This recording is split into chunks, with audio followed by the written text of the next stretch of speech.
आधुनिक नेपालको इतिहासमा राजा पृथ्वी नारायण शाहपछि दरबारीय कलहहरू बिस्तारै सतहमा देखा परे। यी कलहहरूकै परिणामस्वरूप ठूलठूला घटनाहरू घट्न गए। विभिन्न समयमा राजकीय प्रशासनको सबैभन्दा ठूलो पदको रूपमा मूलकाजी, मुख्तियार र प्रधानमन्त्री रहने व्यवस्था गरियो। तर देशभित्र बढ्दै गएको राजनीतिक षड्यन्त्रको जालमा यी ठूला पदमा रहने व्यक्तिहरू नराम्ररी फस्दै गए। यी मध्ये 7 जना प्रधानमन्त्रीहरूको हत्या गरियो। देशको सर्वोच्च पदमा रहेका ती व्यक्तिहरूले किन आफ्नो ज्यान गुमाउनु पर्यो? ज्यान गुमाउने उच्च पदस्थ व्यक्तिहरू को थिए? यसबारे आजको कार्यक्रममा चर्चा गर्नेछौं। विश्वास छ सदाझै यो कार्यक्रमलाई पनि उत्तिकै मन पराइदिनुहुनेछ।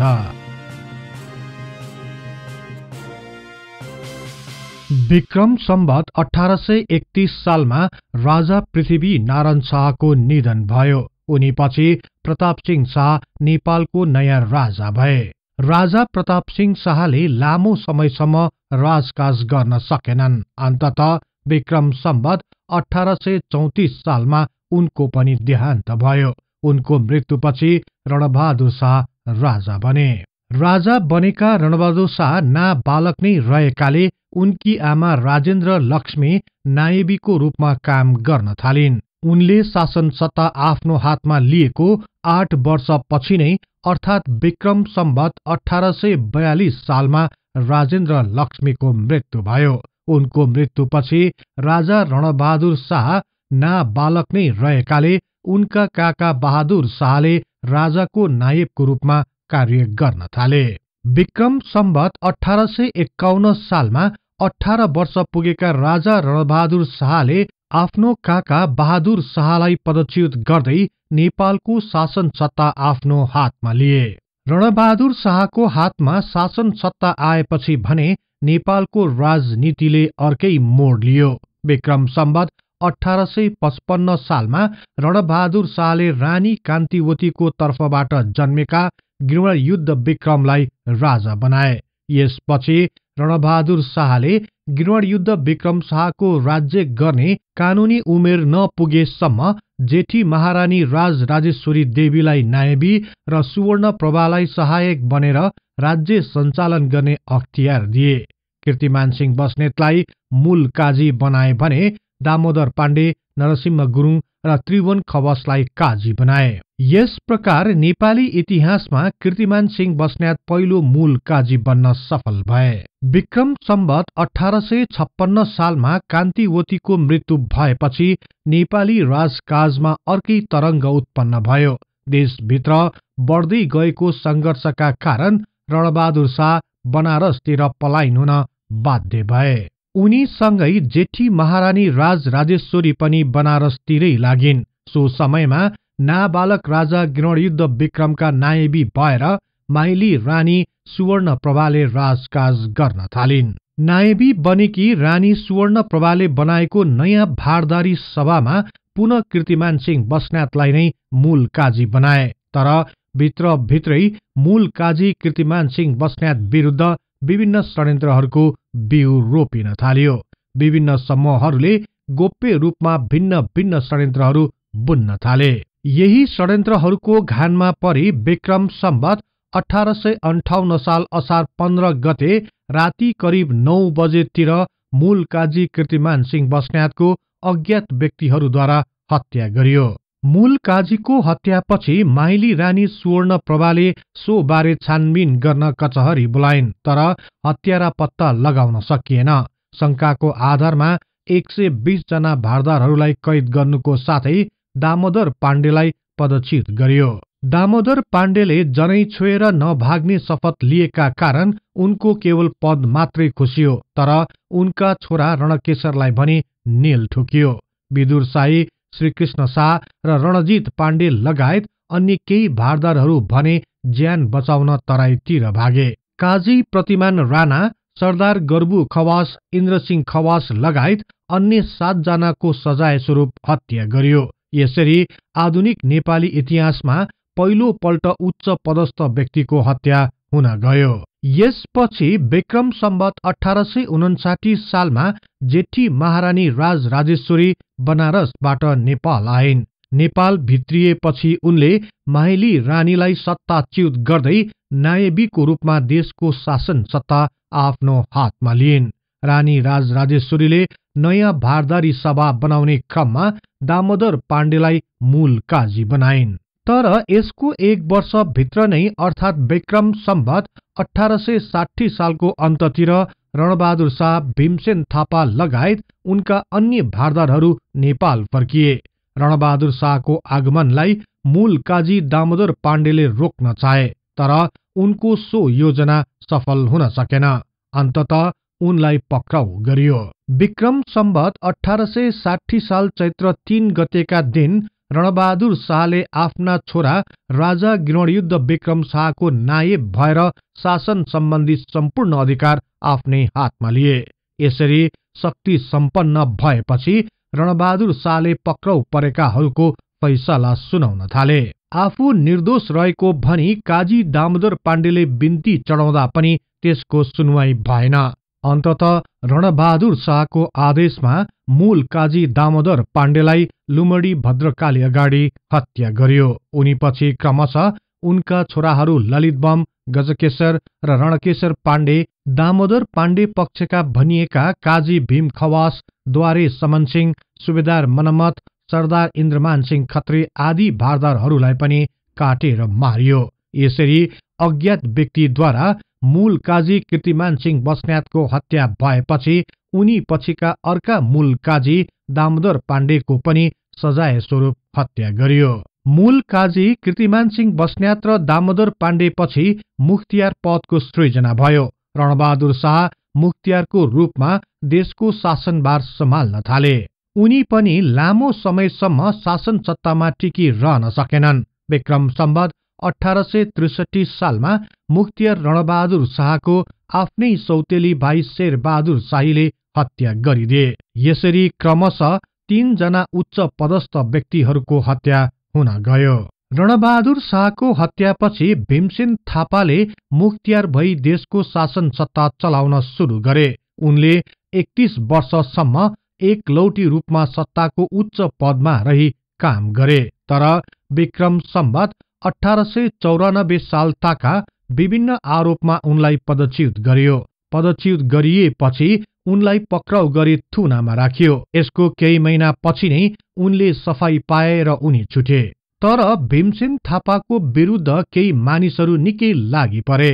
अन्ततः राजकुमार देवेन्द्रको हत्याको अभियोगमा उनलाई पुनः पक्राउ गरियो।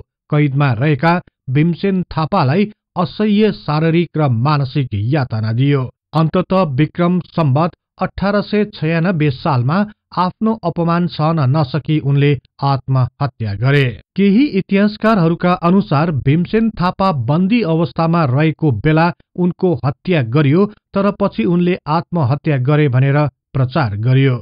यसरी लगातार 4 जना उच्च शक्तिशाली व्यक्तिहरूको हत्या हुन गयो। भीमसेन थापालाई पदच्युत गरेपछि विक्रम सम्वत 1894 सालमा नै रंगनाथ पौडेल नेपालको मुख्तियार भए। मुख्तियार बनेका रंगनाथ पौडेलले देशभित्र चलिरहेको राजनीतिक उतार चढाव र षड्यन्त्रलाई राम्ररी बुझ्न सकेनन्। राजा र रानीबाट पनि कुनै सहयोग नपाएपछि अन्ततः विक्रम सम्वत 1895 सालमा उनले मुख्तियारको पदबाट राजीनामा दिए। पछि उनी काशीतिर पलायन भए। रंगनाथ पौडेल पछि पुष्कर शाह मुख्तियार बने। राजा राजेन्द्रको समर्थनमा पुष्कर शाह मुख्तियार बने तापनि उनले देशभित्र बढिरहेको राजनीतिक अस्थिरतालाई सामना गर्न सकेनन्। अन्ततः मुख्तियार बनेको 1 वर्ष 3 महिना पछि अर्थात् विक्रम सम्वत 1896 साल पुष महिनामा उनले मुख्तियारको पदबाट राजीनामा दिए। राजीनामा दिएको 1 वर्ष पछि नै उनको निधन भयो। पुष्कर शाह पछि रणजंग पाण्डे मुख्तियार बने। दामोदर पाण्डेका साइला छोरा रणजंग पाण्डे भीमसेन थापाका कट्टर विरोधी थिए। यिनी रणजंग पाण्डेकी षड्यन्त्रमा परि भीमसेन थापाको मृत्यु भएको थियो। इतिहासकारहरूका अनुसार रणजंग पाण्डे दूरदर्शी राजनीतिज्ञ थिएनन्। बिस्तारै उनी अंग्रेज सरकारको विरोधीको रूपमा देखा परे। यसले नेपाल अंग्रेज बीचको सम्बन्ध नाजुक बन्दै गयो।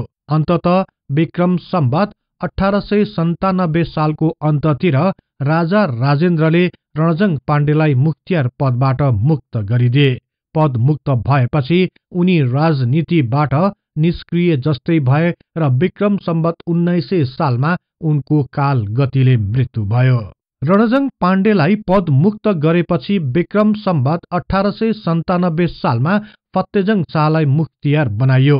यतिखेरसम्म राजदरबारभित्र दुई गुट बनिसकेको थियो।